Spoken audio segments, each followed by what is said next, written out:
I've said this before and I'll say it again because I truly believe it. Video games are an art form. I've come across a few games lately to play out more like an interactive movie than an actual video game, and it's pretty cool. Games like these are generally hit or miss, but sometimes you come across one that totally nails it. How's it going? It's Hesh from No Frills. Today I'm checking out Bramble, the Mountain King. Boy, this game gets dark. Let's get into it.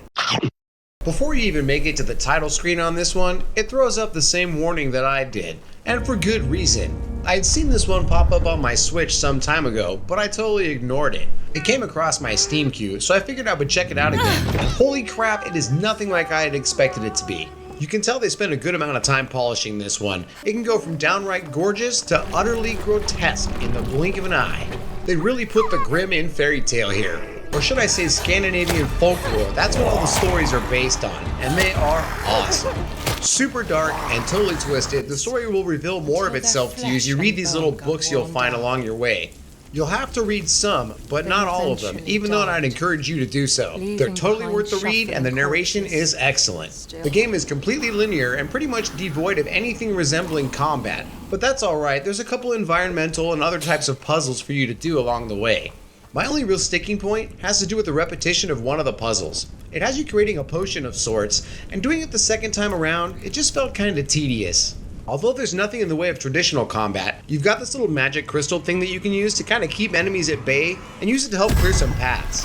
You will encounter a number of bosses on your journey to see the Mountain King and save your sister. These fights are really well done and can get downright weird and creepy. There are no skills or upgrades of any kind, and I'm A-okay with that. This game is all about the story and the atmosphere, and they completely nailed it. This game's got some pretty jacked up stuff in it. I had an absolute blast playing this game, and it was worth every penny I paid for it. I highly recommend you play it, but before you do, I'd like to make a couple points. The game is extremely short. It only runs for about 4 hours, so it really is just a story. The story may be completely hardcore, but the gameplay is extremely casual, and once again, it's short. I picked this up on sale for $15. It normally retails for $30. I don't think I would quite pay $30 for it. Maybe if it was a little longer, then I would. But at 15 bucks, I think it was worth every penny. Unfortunately, there's like zero replayability with this because it is a story, so it's kind of a one and done. That said, I had a blast with this game, and I would love to play more.